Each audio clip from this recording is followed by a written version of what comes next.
I am telling you, MezeAudio have been busier than a pair of Cocker Spaniels in their honeymoon suite this year. The amount of headphones that I have reviewed from this company and that have been subsequently released has been kind of ridiculous. Finally, it's this one. We finished the 105 Air a few weeks ago, 99 Classics V2 and the Empyrean 2. All the subsequent reviews are on the channel. This is the final one before Black Friday and before Christmas. This is the 105 Silva. There's a lot to discuss, and this is the one, I think, that's for everybody sub 1000 in their lineup. And here are the reasons why. Hi, I'm CoGCO. Welcome to ConvinceMeAudio. We're heading into Christmas. Let's begin. Special heartfelt thank you goes out to MezeAudio as always for sending this unit in for review and assessment. It's very much appreciated, and holiday greetings from CMA. Going through the box, it's the same manner as the 105 Air. You get a very, very nice magnetic box that you can put on your shelf. You get a carrying case here. Very sturdy box, and it actually looks quite nice. In fact, I think it looks better than the Poet box that I believe, oh my goodness, we'll review that unit as well. I completely forgot. I think I prefer these types of boxes, and I think that was an Amazon issue from memory. I really still haven't received a full confirmation why some manufacturers are not allowed to have certain types of boxes, obviously on Amazon, because of eco-friendliness and things like that, so therefore it degrades the box. And I like this box. This is like the 99 Classics and Classics V2, etc. You get this nice little flight case. Obviously, this can be put into a backpack. Very small, very sturdy, but we've seen this before.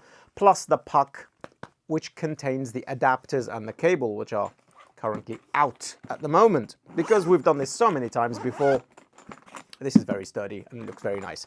Here are the headphones themselves, and here are the cable itself, and this is the nice Meta stand from Meze. One of my favorite stands. In fact, this is why we use this in the studio on pretty much all of our headphones alongside the Abyss ones, because you can place a headphone on it like so, forget about it, and you don't even have to think about it. Grab it like that. It's honestly very, very sturdy, and you can't move it. It's a beast. And you can use it as a lethal weapon if you need to. Let's take the cable off, this Kevlar covered OCC cable. Full specifications of the headphone scrolling down the screen as we look through this. This is a beautiful cable. This is single-ended, but despite that, I love balanced over here, as you know, obviously. This is a Kevlar covered cable. Look at that. They are going up in the world. I mean, Meze design, build quality, and cables have always been absolutely stellar, but it never used to really trickle down to their sub 1000 category too much. Now look at that cable. That is how you do it. In fact, I've seen manufacturers' headphone cables post 3000, 4000 that don't even come close to this. Well done, Meze. That is already a win, a 5 tigers out of 5. This headphone is around $500. Please check down below for the latest pricing, depending on what region you're in. And that is an absolutely incredible sounding, stellar feeling cable for this category. This is familiar-ish to us. The design overall, obviously, this is, for those of you who are not used to Meze, this is all built in-house in Romania, and their manufacturing process is absolutely one of the best in the world when it comes to headphones. There's just no comparison. The only other company that, off the top of my head, without even thinking about it, is Abyss. This is just absolutely beautiful. This grille at the back of the drivers, as we can see here, is slightly different to the 105 Air, obviously, and the other headphones like the 109 Pro, which basically won the king of open back dynamic headphones under $1,000 a few years ago at CMA, is the sort of similar design, but obviously they've changed it for aesthetics. You've got the walnut, obviously, baffle, and you got the most comfortable, soft, plush pads of pretty much any headphones sub 3,000. You just want an entire pillow made of this thing. This is an all-day wearing headphone. Open back, obviously, 50mm driver, 42 ohms and 112 dB sensitivity. You're not going to have much issue about driving this headphone at all in the slightest. Leatherette. Yep, leatherette headband with a spring mechanism for ultimate comfort. But this is an open back design, so be aware of that. Obviously, it's going to leak for those of you who are venturing into your open back category for this line of headphones. You're going to probably be coming from the HD 650, etc. This build quality of this headphone from something like that is just night and day. If somebody told you this headphone will cost $1,000 for the materials and build quality, you go, yeah, I can see it. I've seen far worse for $1,000. Yeah, there are quite a few. So you're not going to have any issues with build quality. This is about 350 gram-ish. The headphone is very, very light and it's definitely all day wearing. Sits on that stand very, very beautifully. The stand, I think, for this category of headphone is a little bit too much. Obviously, this is a $300 stand. You would probably be buying that for your Poet and above category. Otherwise, this would literally be more than half the price of the headphones. But honestly, you buy one of these and it's there for life. It's there for the next 20 years. So absolutely stellar, in my opinion. Links for everything will be down below. No affiliate links or anything. No feedback to CMA where cash and stuff is concerned, obviously. But it is there if you want to buy through there. Or you can find your own way to your own headphones, as I always say. You do your own shopping. I am not here to tell you where to buy things. All right. Bottom part of the headphones, you've got the 3.5 connections. This headphone obviously is balanced. You can use it balanced from memory. I will put it in the comments down below if you can't, but I think we've completely surpassed that category of headphones where you can't have balanced in anymore. There are a few headphones obviously still out there, but majority of headphones in 2025 will be balanced if you need them to be. In fact, yes it is, because I just remembered. I tested it on the DAP. Oh, it's been a long week. I'm shooting 15 reviews this week. It's been a very, very long week. Okay, so very much in reminiscent of the 109 Pro, 105 Air. This is the 105 Silver. How does it sound? Let's begin.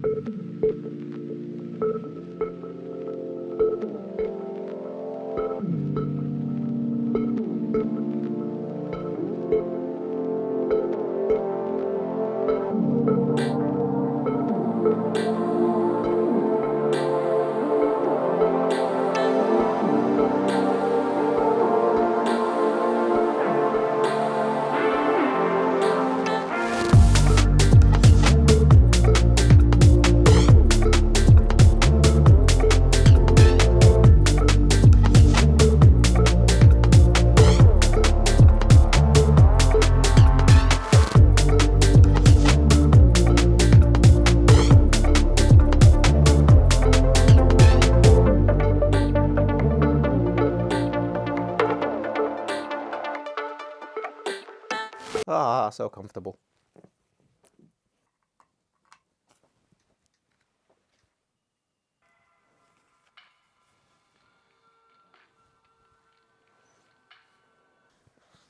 Okay. What can I tell you about the 105 Silver if you own the 105 Air and if you own 99 Classics V2 and if you own 109 Pro? The idea behind the Silver was to find something for everybody. The 105 Silver was derived from the 105 Air's warmer tonality on the opposite spectrum of the 109 Pro. That headphone lent into the treble region, detail, and brighter sound signature. A more of a reference sound from memory. It's been a while since I reviewed that headphone. I don't have it here in the studio right now to do a side-by-side, so I'm looking at all my notes here from the subsequent review. Was basically the foundation of this line. A more reference sound, a brighter tilting sound. But some people found it fatiguing after a while, especially if you started listening to metal and badly mastered tracks and stuff. It was actually so revealing for this category that it tended to fatigue the listener around the 6K category. But for well-mastered music, that headphone is still up there as one of the best dynamics you can buy sub 1,000. But the market has been flooded over the last 3 years, and there's not to mention from Meze themselves. So they've gone, okay, let's build a warmer headphone. And that was the 105 Air, a significantly warmer headphone on the opposite spectrum to this headphone. This one here, yoink, sits bang in the middle of those two. It's got the detail abilities and the resolution of the 109 Pro, retaining the sub bass, the mid bass punch. The sub bass actually does go down to 20 Hertz with visceral, effective feeling on the eardrums. I've actually run a 20 to 40 Hertz sweep on this thing to see where it rolls off, and it goes all the way down to 20 Hertz, which was actually genuinely for me shocking. Like when you hear 20 Hertz, it will vibrate your eardrums at the same level as 25 Hertz. That was quite shocking for me. That was fantastic. But where the 105 Air's characteristics come into play here is the slightly warmer mid-bass, slightly warmer mid-range. So you get a balance of the two. It's not quite as warm, as tonally rich as the 105 Air. But this is definitely a very much more balanced of those two headphones. So you can have the 109 Pro, 105 Air, and 105 Silva. And I think it's absolutely remarkable that both of these headphones, the Air and the Silva, undercut the 109 Pro by about $300 or $400. I don't know, maybe the price has come down in the subsequent years, but that's like a $799, $899 headphone. This is a $499 headphone. And I think the 105 Air, please check down below for all the pricing of all these headphones. I think it was $550 or $599. So they're pretty much all on the same level. It'd be interesting if the 109 Pro has dropped in price to the $599, $549 category, so that you basically get to choose what headphone you want because of the tonality rather than the pricing. That would be freaking awesome. Maybe that's a present Meze can give you guys. But I'm sure there are deals to be had, etc., where you can literally pick up all these three headphones for around the same price. So what if you're in, for example, an office? Yeah, obviously it's going to leak. It's an open back headphone, but for all day wearing. In fact, I was finalizing the review yesterday of this headphone, and then I switched over to YouTube and to TV watching and just media consumption, basically beyond music. And I realized that the headphones were on my head for the last 3 hours, and it was just there, disappeared. This is a headphone that you will literally use all the time, because the frequency response, which we will break down in a second, is somewhat non-fatiguing, very, very engaging, a nice warm mid-range. And then you suddenly sit up and go, oh, okay, this is good. So with that, let's break down the frequency response with the track. This track here, this is the one actually I was testing before starting this section. You've got the tuba, a bit of a weird one. You got more of a folk type of singing, clapping and all that kind of stuff, but you've got the wind instruments in the background plus the drums. The tuba goes all the way down to 20 Hertz. In fact, it actually has got very beautiful, good body down here in the sub-bass category. Vocals are rich, warm and very tactile within the stage. It actually sort of floats here the way it does on the 99 Classics V2 and on the 105 Air. If you love mid-range, if you love electric guitars, this will definitely give you that. And it actually, climbing up to the mid-bass, it's got good punch for electronic music if that is a genre you suddenly kind of pick up now. So it's an all-round genre headphone. But what I do find really intriguing and interesting here is the section for the upper bass response. The upper bass response is actually quite weighted, so it doesn't allow the treble region to become too shrill. This is a very good characteristics, because sometimes when tracks are mixed in the studio and it's actually mixed in the upper 250 Hertz and above, they tend to be quite thin and weightless when it comes to kick drums, etc. But if the actual driver, if the transducer can't support that category, it does come across a little thin and shrill, and this has been known to happen on quite a variety of headphones. And then that kick drum on another track is tuned and EQ'd in such a way it's got far more body and weight in the lower category, so around 80 Hertz to 100 Hertz, and then it feels like the bass is coming back in. These sort of discrepancies do happen with certain types of headphones, but this one kind of supports it, and it's pretty damn decent. As we climb up to the treble region, it's still a little spicy, a little bit, not too much, depending on what type of amp you use. So for example, on the Tsale H1, I go to full Class A, not Class A servo, because I do find some resonances around 5 to 6K, where for certain type of tracks, especially in the pop category, I feel a little bit fatigued. Not too much. Like I mentioned, I am one of those individuals who's very sensitive to the upper mid-range and treble region. You might not be. So don't take it as gospel that you will find the same result as I do. And obviously the pads here are pretty damn freaking new. Some people like pad swapping these types of headphones, and I don't recommend it. I think these pads are amazingly tuned for the headphone itself. But your mileage may vary, so let me know in the comment section if you do like to go with a Deconi or someone else for the pads. I don't know why you would, but if you do, let me know. And what differences have you found? The stage on this headphone is a little more intimate. It's not as big and open as, for example, something like obviously the Empyrean 2s or the Elite, etc. It's a lot closer to the Poet, I would say. A little discrepancy. It's airy, and you get all of your instruments thrown out over there. But when you get your vocals bang here in the center like this, you do find there are two little dead spots here and here. Not on the right and left, but here at an angle, a 45-degree angle that I have found on, I think, all these headphones, apart from the 109 Pro. It's been a while, I really can't remember. Where you feel as though, okay, the ambience is not very well reflected between the singer here and this instrument on this side, so at a 45-degree angle here. Not too much, just a little bit, but it does seem to open out beyond that ahead of you, which is really fascinating. So this is where something like the Empyrean 2 or the Elites of the kind of flagship types of headphones will render what's happening beyond and around and interspersed and in between the song, the ambience being reproduced in the real world. That's, I suppose, a little tiny downside, but if you've never heard that, you will never know. Is there any other headphone in this category that does that better? I would say something like the FT7 from Fio. That's a very large planar headphone, far harder to drive, maybe. The Hi-Fiman XV has not come in for review yet, another planar at 400. It does not match this caliber of build quality and comfort, but sonically, I will have to talk about that when it comes in for review. So, what about the Meze 99 Classics V2, a closed back, which actually has got very, very open sound, using the acoustic panel you put behind the driver, giving you a warmer tilt to this headphone, equivalent to the warmer nature of the mid-range of this headphone. There is some comparisons to be drawn here because that's a $350 headphone and a closed back, so it's more useful to you, I suppose, in a studio environment, in an office environment, so that others don't hear you.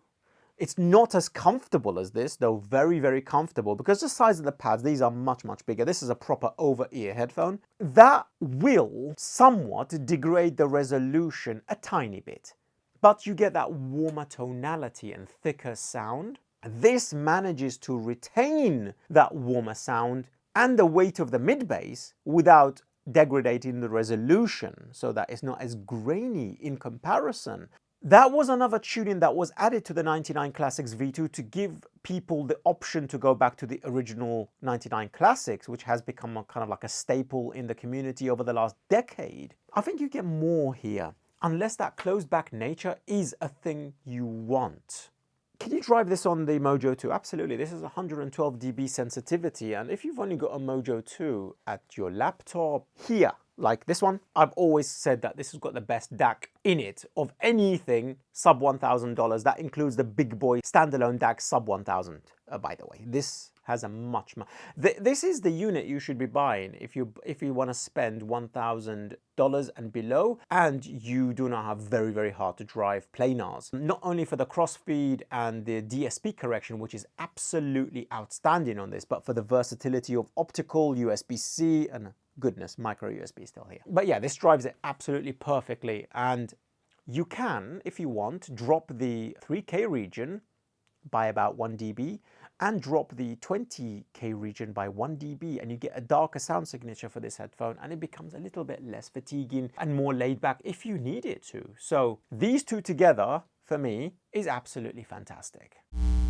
In conclusion, should you buy the Silva? I think if you found the 105 Air a little too warm, if you found the 109 Pro a little too sharp, this is the headphone for everybody. This is the one that takes the middle road without sacrificing detail above and warmth below. This was a very good, smart move on Meze's part, releasing these 3 headphones, 3 tuning styles for 3 separate audiences that want just something slightly different. Excellent stuff. If you like reviews such as these, consider joining Patreon, where you get access to early reviews, get to jump into the private Telegram chat, and support the channel when it comes to editing, filming, and shipping these units and stuff back and forth, etc. Otherwise, a like, a share, and a comment or 2 down below is all I require from you. Let me know, do you have the 105 Air, the 105 Silva, the 99 Classics V2, 109 Pro? How has your results been? Which one do you prefer? And do you think it's worth the $500 price tag? Because at CMA, we do. Until the next one. Peace.